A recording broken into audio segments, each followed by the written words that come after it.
Hello hello,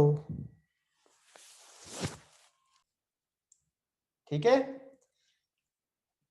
okay sir. इसको search कर लेना एक बार, आपको ज़्यादा पता लग जाएगा फुल स्टैक डेवलपमेंट क्या होती है। Okay obviously obviously you don't have to be effective and efficient in all of those layers, लेकिन I'll refer you कि कम से कम पहली तो आप HTML में तो आप अच्छे होंगे ही, ठीक है। तो बाकी की जो बचे हुए 3 लेयर्स होती हैं फुल स्टैक में, उसमें से कम 2 में आप अगर अच्छे हो तो it's a quite good skill you have then. 2 layers में अगर आप अच्छे हो तो अब फीचर्स में आते हैं। कौन सा फीचर रह गए थे बेटा, बोलो जल्दी। आई थिंक सर पहले रीयूजेबिलिटी पहले पहले कॉलम सर वाले तो सारे कर लिए। एक्सटेंशन के बाद सारे और उससे पहले वन वे डेटा बाइंडिंग। चलो पहले वन वे डेटा बाइंडिंग ही लिखो, इसको यूनिडायरेक्शनल फ्लो ऑफ डेटा भी कहते हैं। चलो इसके सर बारे में लिखो। डिबगिंग भी हो गया। हाँ, इसके बारे में लिखो, वन वे डेटा बाइंडिंग के बारे में। React comes with unidirectional flow of data from parent to child component। parent TO वाला 2 है, from parent to child component।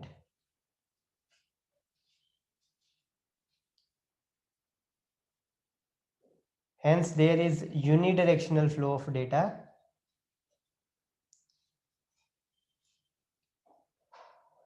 and that data, बच्चे तो आवाज आ रही है? Parent to child. Parent to child, ठीक है।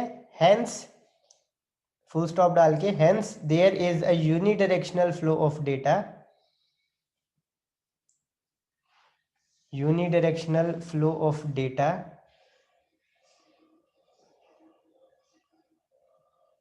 ठीक है। फिर full stop, the data in React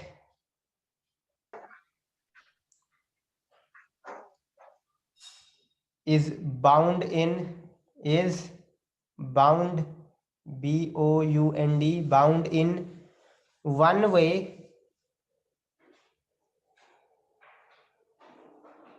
from parent to child component, bound in one way from parent to child component due to the fact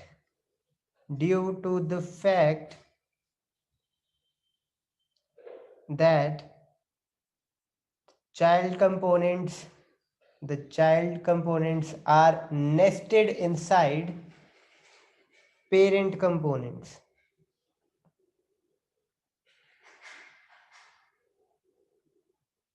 sir nested की बात क्या है? are nested inside parent components। Sir एक बार repeat कर दोगे ये पूरा? पूरा रिपीट करना है। Yes. One way data binding, ठीक है। इसका यहाँ से मैं रिपीट कर देता हूँ। hence the flow of data is unidirectional, या there is the flow of data is unidirectional, the data is bound in one way, the data is bound in one way from parent to child। this is due to the fact that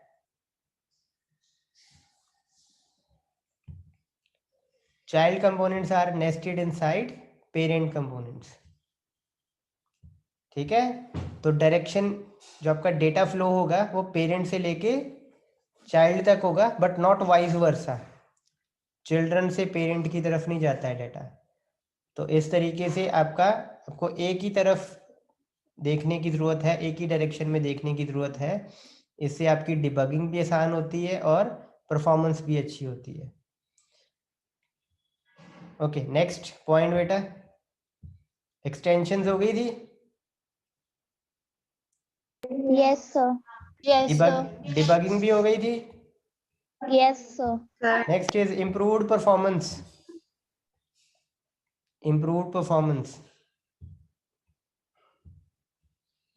The concept of virtual DOM,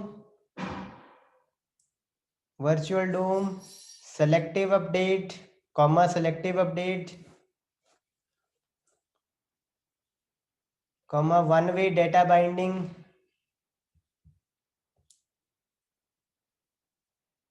Sir, selective update,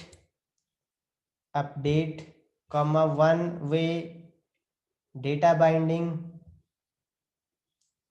and lightweight JavaScript syntax.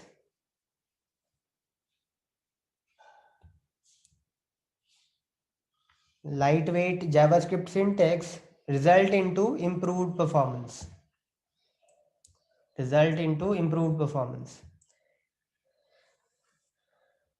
Next point beta, reusability.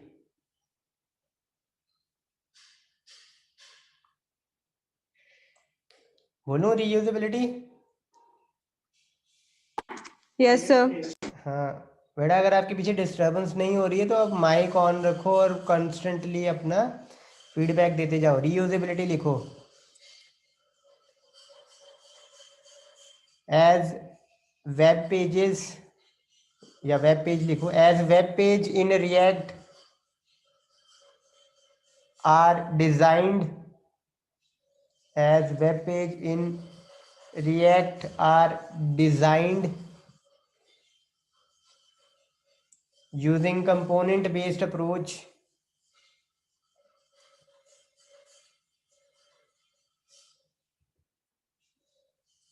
in which each component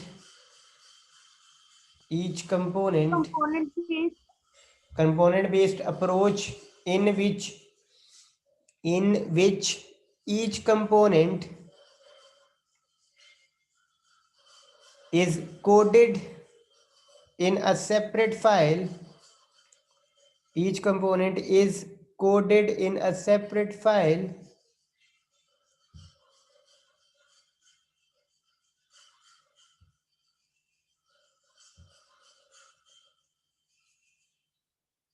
so we can reuse the same component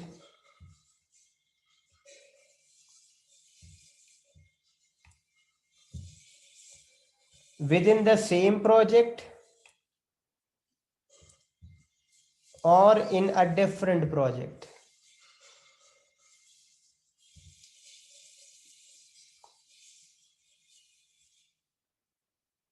ठीक है. और last point तो I think simple ही है. React can be used for the development of both mobile and web applications. Sir हो गया था ये.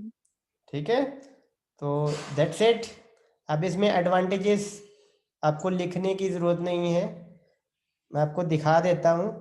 क्योंकि जो आपने फीचर्स लिखे हैं इनमें जो जो आपको अच्छी चीज़ें लग रही हैं, बेनिफिशियल लग रही हैं, वो एडवांटेजेस हैं.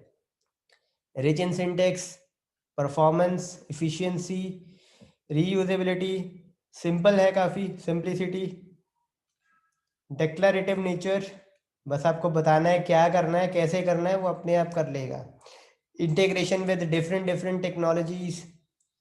ठीक है, और डिबगिंग इसकी आसान है बिकॉज आपके जो जितने भी वेब ब्राउज़र हैं जो पॉपुलर वाले, मोजिला फायरफॉक्स, गूगल क्रोम, इसमें एक्सटेंशन अवेलेबल हैं और आप उन एक्सटेंशंस की हेल्प से डिबग कर सकते हो इसको.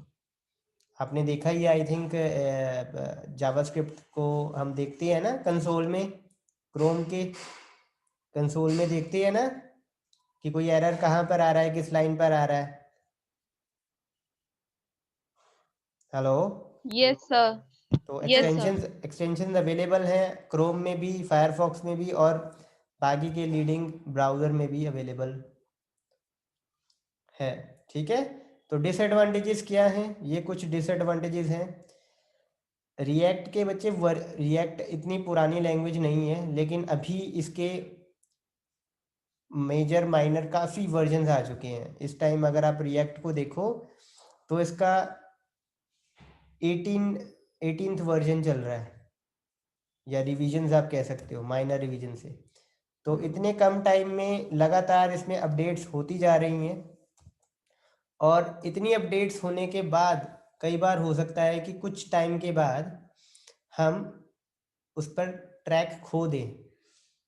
With the continuous updates and changes in the way of doing things, you may lose the track that how to do such a thing in a particular situation. इसके बाद दूसरा और एक मैंने चीज़ बोली थी, जावास्क्रिप्ट XML एक टेक्नोलॉजी है, एक लैंग्वेज है, एक सिंटेक्स है जो यूज़ होता है। ये काफ़ी हद तक आपका HTML जैसा ही है, ठीक है, काफ़ी हद तक ही नहीं, मतलब you can say 99% it's the same as HTML, ठीक है। बट और HTML के जैसा ही है एकदम, तो आप उसमें कन्फ्यूजन क्रिएट हो सकती है, थोड़ी बहुत उसमें डिफरेंसेस हैं जिसकी वजह से आपको कन्फ्यूजन कई बार हो सकती है अगर आप प्योर HTML यूज़ करना चाहते हो। So use of JSX can create confusion with the syntax of HTML। उसके बाद प्रोवाइड ओनली व्यू फैसिलिटी, मैंने आपको बोला है कि सिर्फ ये व्यू करने के लिए, UI डिज़ाइन करने के लिए ही यूज़ होता है, ये आपके सर्वर के साथ इंटरेक्ट नहीं कर सकता। तो सिर्फ ये व्यू फैसिलिटी ही प्रोवाइड करता है, और obviously can not interact with any web और डेटाबेस सर्वर, ठीक है। Is that okay? View facility का मतलब यही नहीं है कि सिर्फ वो डेटाबेस के साथ नहीं कनेक्ट कर सकता।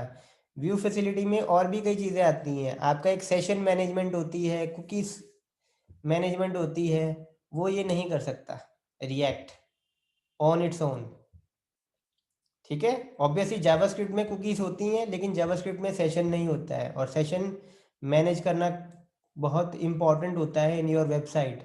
आप जब लॉगिन करते हो और कीप मी साइंड इन रख देते हो, तो ऑब्वियसली आप विंडो बंद भी कर दो, वो वाली टैब बंद भी कर दो, कभी आप आने वाले टाइम में वो टैब दोबारा खोलते हो, देन यू कैन सी कि आप दोबारा आपको लॉगिन नहीं करना पड़ रहा है, you are already logged in to your account. तो वो होता है सेशन, वो सेशन की हेल्प से होता है, और ऑब्वियसली सेशन को मेंटेन करना ज़रूरी है फॉर अ लाइव वेबसाइट। तो वो फैसिलिटी रिएक्ट प्रोवाइड नहीं करता है सेशंस की। Obviously it has to depend on other technologies for that. Is that okay? Is that clear? Yes, sir. कोई भी डाउट, Yes, कोई sir. भी चीज़ पूछनी हो बताओ, फिर आगे मूव करते हैं।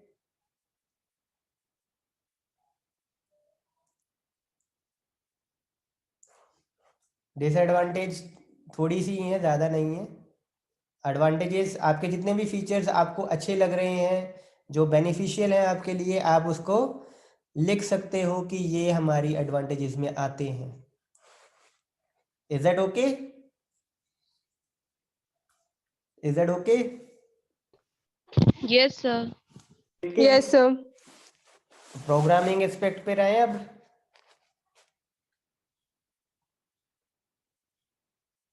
ठीक है, मैं 1 Yes, मिनट sir. देता हूँ बेटा आपको, आप कुछ पूछना हो तो आप पूछ सकते हो, ठीक है। इस बार फुल ऑन स्क्रीन,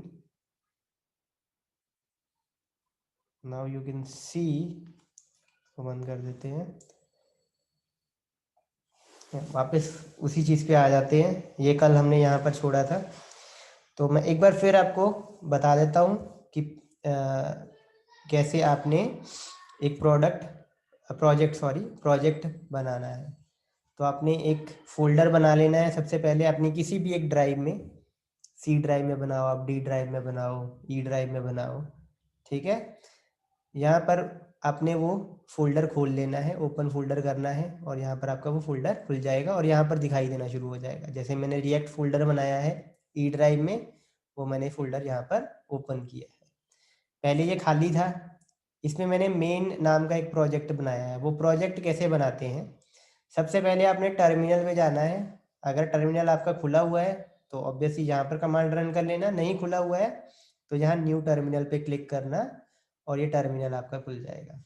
सबसे पहले आपने उस फोल्डर तक नेविगेट करना है। अगर वो फोल्डर यहाँ पर आपको दिखाई नहीं ना दे रहा है तो आप डॉस की कमांड यूज करके इस फोल्डर तक नेविगेट कर लेना खुद को, ठीक है। वही cd और चेंज डायरेक्टरी आप यूज कर सकते हो कमांड। नाउ यहाँ पर अब मैं एग्जीक्यूट करके नहीं दिखाऊंगा, लेकिन पूरी कमांड मैं लिख देता हूँ। npx ये कमांड है। आगे क्रिएट रिएक्ट ऐप ये लिखते हो आप, npx क्रिएट रिएक्ट ऐप, और यहाँ पर आप प्रोजेक्ट का नाम, जैसे मैंने मेन प्रोजेक्ट बनाया था तो मैंने मेन नाम लिखा। आप अपने नाम का प्रोजेक्ट बना सकते हो और सारे लेटर स्मॉल होने चाहिए, ठीक है। इसके बाद आप एंटर प्रेस करोगे।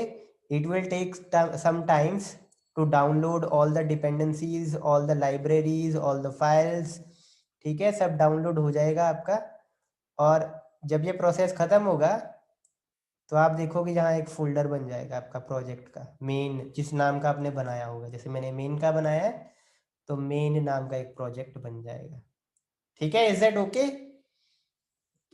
Yes sir. एक और वे भी है यहाँ पर। इस वे का मतलब क्या है, npx लिखता हूँ और मैं क्रिएट रिएक्ट ऐप, ठीक है। सर कुछ हाँ हाँ, सर कुछ ऐसी लाइब्रेरी फाइल्स है जो हमें चाहिए जब हमने प्रोजेक्ट बनाना है, और वो फाइल्स हम Node.js में से उस फाइल्स को ले रहे हैं। सॉरी दोबारा बोलना।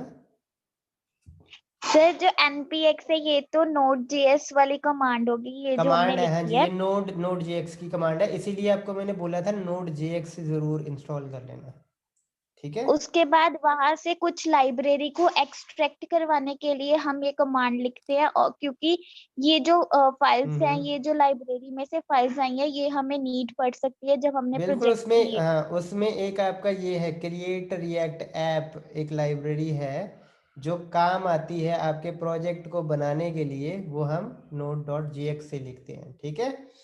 और ये हम इंस्टॉल नहीं करते हैं, ये हम यूज कर रहे हैं बस, ठीक है। अगर आप इंस्टॉल करना चाहते हो, अब इन दोनों कमांड्स का मैं एक आपको कंपैरिजन बताता हूँ। एक और वे भी है जिससे आप अपना प्रोजेक्ट बना सकते हो, ठीक है। वो है ये वाली कमांड npm। इसमें आप इंस्टॉल करते हो अपनी, इंस्टॉल ये वाली लाइब्रेरी आप इंस्टॉल करते हो, क्रिएट रिएक्ट ऐप, ठीक है। फिर स्पेस और जी, -g का मतलब है ग्लोबली, हर एक यूज़र के लिए। मतलब अगर आपके सिस्टम में 3 या 4 यूज़र हैं तो सभी यूज़र्स के लिए ये आपकी ये वाला पैकेज जो है वो क्रिएट हो जाएगा, ठीक है। अब इसका बेनिफिट क्या है मैं दोनों आपको लिख देता हूँ। यहाँ ऊपर मैं टेक्स्ट एडिटर में एक कोई भी फाइल खोलता हूँ, लेट से मैं index.html खोलता हूँ। दिख रहा है ना बेटा सभी को? Yes Yes, sir. मैं sir. यहाँ पर दोनों कमांड्स लिखता हूँ, ठीक है। एक नीचे आपको लिखी हुई मिल ही रही है यहाँ पर टर्मिनल में, दूसरी कमांड मैं यहाँ पर लिखता हूँ npx क्रिएट रिएक्ट ऐप, ठीक है। और ये एक बेनिफिट है आपको, अगर आप यूज़ करते हो IDE, आपको ऑप्शंस मतलब सिंटेक्स को रिकॉल करने की ज़रूरत है, बस नाम को आपको कॉल करने की ज़रूरत है बस, ठीक है। और नीचे आपको वो हिंट्स देना शुरू कर देगा। जैसे मेरे को सपोज आई फ्रेम बनाना है, देखो IF लिखा मैंने और आई फ्रेम आ गया, ठीक है। तो ये एक बहुत बड़ा बेनिफिट होता है IDE का, ओके। तो यहाँ पर बच्चे ये वाली कमांड जो है अगेन node.js से ही आई है, node.js से, npx भी और npm भी। npx क्या करता है, वो इस लाइब्रेरी को यूज़ करके ऑनलाइन आपका ये प्रोजेक्ट क्रिएट करता है। इस प्रोजेक्ट के रिलेटेड जितनी भी डिपेंडेंसीज चाहिए, लाइब्रेरीज चाहिए, ये ऑनलाइन डाउनलोड करता है और आपका प्रोजेक्ट बनाता है। npm क्या करता है, अब npm से क्या होता है ये भी मैं यहाँ पर लिख देता हूँ दूसरी वे, npm install create React app और -g। अब ये क्या करता है, ये ऑनलाइन नहीं करेगा, ये क्या करेगा, ये इंस्टॉल ही कर देगा आपकी क्रिएट रिएक्ट ऐप पैकेज को इंस्टॉल ही कर देगा आपके सिस्टम पे। मतलब बार बार आपको ऑनलाइन नहीं जाने की जरूरत पड़ेगी। मतलब आप अगर चाहते हो कि एक बार ये पैकेज, मेरा नेट कनेक्ट है, मैं ये पैकेज डाउनलोड कर लेता हूँ या लेती हूँ, और फिर मेरा नेट बंद रहेगा और मैं आराम से अपने प्रोजेक्ट क्रिएट कर सकती हूँ बिना अपने इंटरनेट को यूज़ किए, बिना ऑनलाइन। तो यहाँ पर बस आपको क्या करना है, अब क्रिएट रिएक्ट ऐप, और फिर अपने प्रोजेक्ट का नाम लिखना है आपने यहाँ पे, प्रोजेक्ट नेम। ठीक है, जैसे इसमें आप लिखते हो ना, प्रोजेक्ट नेम लिखना है आपने, और यहाँ भी आप अपना प्रोजेक्ट नेम ही लिखते हो, राइट। तो दो तरीके हैं। सर आप से और इंस्टॉल होने के बाद या फिर उसके बाद ही? इंस्टॉल होने के बाद, जब ये आप एग्जीक्यूट करोगे ना, तो आपको थोड़ा टाइम लगेगा। ये क्रिएट रिएक्ट ऐप अब कितनी हैवी लाइब्रेरी हो सकती है, ठीक है, कितना टाइम लगेगा, ये तो जब आप इंस्टॉल करोगे तभी पता लगेगा। उसके बाद आप क्रिएट करना हो तो क्रिएट आप ऐसे कर सकते हो, क्रिएट रिएक्ट ऐप, और फिर आप प्रोजेक्ट का नाम लिखोगे। उसके बाद आप रन तो ऐसे ही करते हो, स्टार्ट क्या लिखते हो आगे, कल किया था हमने सर cd मेन फिर स्टार्ट, पता स्टार्ट नहीं आगे, क्या यार, पता नहीं, याद भूल गया। याद भूल गए, किसी को नहीं याद है? NPM. नहीं नहीं, एनपीएम तो नहीं था बेटा। चल वो ऊपर आ ही गया था अपने आप, स्टार्ट कुछ लिखा हुआ था। नहीं, वो तो चलो उसने एक आपको हिंट दिया ना। चलो एनी हाउ, इन दोनों का डिफरेंस कर रहे थे हम पहले, मैं आपको डिफरेंस बताता हूँ। स्टार्ट तो ऑब्वियसली दोनों का हो ही जाएगा। तो ये देखो, एनपीएक्स और एनपीएम दोनों के अपने अपने फायदे हैं और अपने अपने नुकसान हैं। एनपीएक्स का एक नुकसान ये है कि हर टाइम जब भी आपने प्रोजेक्ट क्रिएट करना है, आपका नेट कनेक्ट होना चाहिए, तभी ये सारी फाइल्स वो डाउनलोड करेगा, ठीक है, और आपका प्रोजेक्ट बनेगा। एनपीएम में क्या करते हैं हम, ये जो पैकेज है इसको इंस्टॉल ही कर लेते हैं पहले ही। उसके लिए बस हमें नेट चाहिए इंस्टॉल करने के लिए, डाउनलोड करने के लिए और इंस्टॉल करने के लिए। उसके बाद हम इसको यूज़ करके जितने मर्जी प्रोजेक्ट बना लें, हमें नेट की ज़रूरत नहीं है। तो आप कहोगे कि ये वाला फ़ायदेमंद है ज़्यादा, कि एक बार इंस्टॉल किया और जितने मर्जी प्रोजेक्ट बना लिए फिर ऑफलाइन। लेकिन इसका एक नुकसान ये है, जैसे मैंने बताया आपको, कि रिएक्ट जो है वो 6 महीने में काफ़ी उसमें चेंजेस आ सकती हैं, उसकी डिपेंडेंसीज में, उसकी लाइब्रेरी में। और अगर आप एक कॉम्प्लेक्स हाई एंड प्रोजेक्ट बना रहे हो, तो हो सकता है उसको कुछ चीज़ों को करने का वे बदल गया हो, या और इफेक्टिव या इफिशिएंट वे आ गया हो किसी चीज़ को करने का। तो अगर आप इसको यूज़ करते हो, तो जो भी नई नई लाइब्रेरी आई हैं, नई मॉडिफिकेशंस हुई हैं, उसके हिसाब से फाइल्स डाउनलोड होंगी। लेकिन अगर आपने इंस्टॉल कर लिया एक बार क्रिएट रिएक्ट ऐप, और 6 महीने बाद आपने उसको अपडेट नहीं किया, तो वो पुरानी वाली फाइल्स, पुरानी वाली डिपेंडेंसीज के अकॉर्डिंग ही आपका प्रोजेक्ट क्रिएट कर देगा, ठीक है। तो इसमें आपकी अपडेट्स की आपको के बारे में सोचने की ज़रूरत नहीं है, अपडेट ऑटोमेटिकली होती जाएगी, और आपका project latest files, latest libraries के अकॉर्डिंग बनेगा। Is it okay? दोनों में ये चीज़ क्लियर है, पता लगी? Yes, sir. Yes, Yes, sir. sir. ठीक है, I am not going to install the create React app here, क्योंकि ऑलरेडी सिस्टम काफ़ी हैवी और फिर थोड़ी सी प्रॉब्लम होनी शुरू हो जाएगी। इसको मैंने अनइंस्टॉल किया था इसीलिए। Is that okay? You can run it on your own system, या जब कॉलेज आओगे तो आप वहाँ के एक सिस्टम में इसको रन करके देख सकते हो एक बार, ठीक है। Yes, sir. अब याद है फिर स्टार्ट क्या किया था, या स्टार्ट से पहले कुछ आया था? So start के पहले npm. npm स्टार्ट, ठीक है, यही था, इससे आपका रन होना शुरू हो गया था। तो एक बार अब देखिए रन करके दोबारा, बोलो देखिए। यस चलो सबसे पहले हम यस सर। CD, यहाँ तक क्लियर है ना? NPM और NPX दो वेज हैं और दोनों का फर्क पता लग गया। Yes sir. सर प्रेफर जैसे आपने, कि हाँ हाँ बोलो। कल मैंने आपके साथ ही कर लिया था, तो आज तो नीड नहीं होगी ना? नहीं, अगर आपका प्रोजेक्ट बना हुआ है तो अब आज जरूरत नहीं है। आपको भी मेन प्रोजेक्ट एक नज़र आ रहा होगा। तो आपने CD मेन करना है, अंदर आ गए, NPM और स्टार्ट कर देना है बस आपने। तो किया हमने start, it will take some time obviously, तकरीबन 5 से 10 सेकंड लेने के बाद ये आपके ब्राउज़र में खुल जाएगा।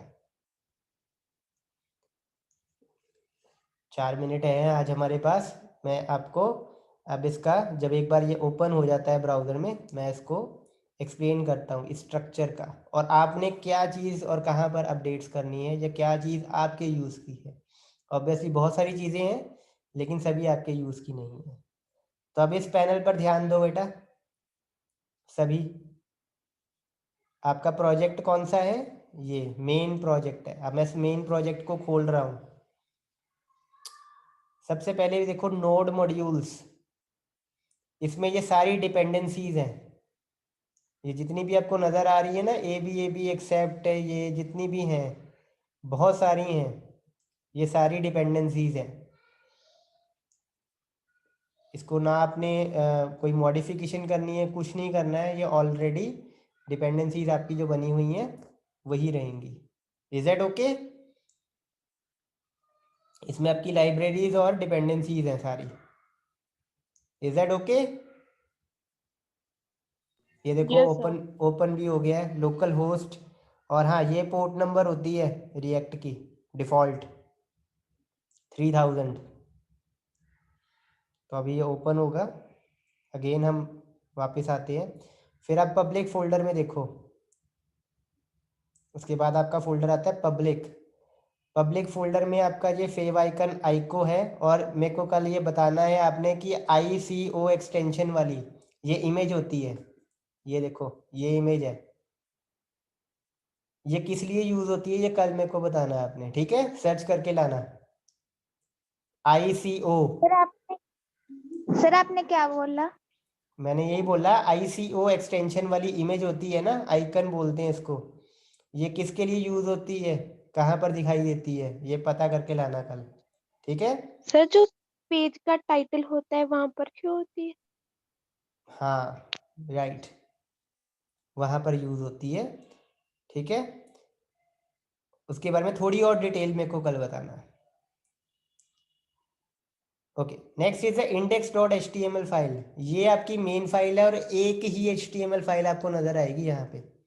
There will be only one HTML file, और नॉर्मल HTML फाइल जैसी ही है, ठीक है? देखो डॉक टाइप है, HTML है, हेड है, मेटा लिंक, ठीक है? यहाँ पर आपकी एक, ये क्या है, ये किसको लिंक किया है बताओ? CSS। CSS नहीं है बेटा, PNG है। ये देखो सर आगे में। आइकन के लिए, ठीक है? Okay okay. और अगर आप इसकी बॉडी देखो, बॉडी में सिर्फ एक ही टैग है, देव। कौन सा? div, जिसकी ID क्या है? रूट। रूट। एक ही बच्चे इसमें बॉडी के अंदर आपका टैग होगा, ठीक है? मतलब जरूरत हमें एक की होगी और एक ही बना रहने देना है आपने। Is that okay? Is that okay? Yes sir. और Yes, yes, sir. उसके बाद ये दो इमेजेस हैं लोगो की, मतलब जो रिएक्ट का लोगो है उसकी दो इमेजेस हैं, एक 192 पिक्सल की है, एक 512 पिक्सल की है। जेसन फाइल्स, ये जेसन फाइल है आपकी, जावास्क्रिप्ट ऑब्जेक्ट नोटेशंस, ये मैंने आपको पहले ही बोला है कि ये प्रोग्रेसिव एप्स के लिए यूज होती है। इसमें कंटिन्यूसली अपडेट्स और बहुत सारा डाटा मैनेज करना होता है, उसके लिए ये यूज होती है। और ये टेक्स्ट है, दैट्स इट।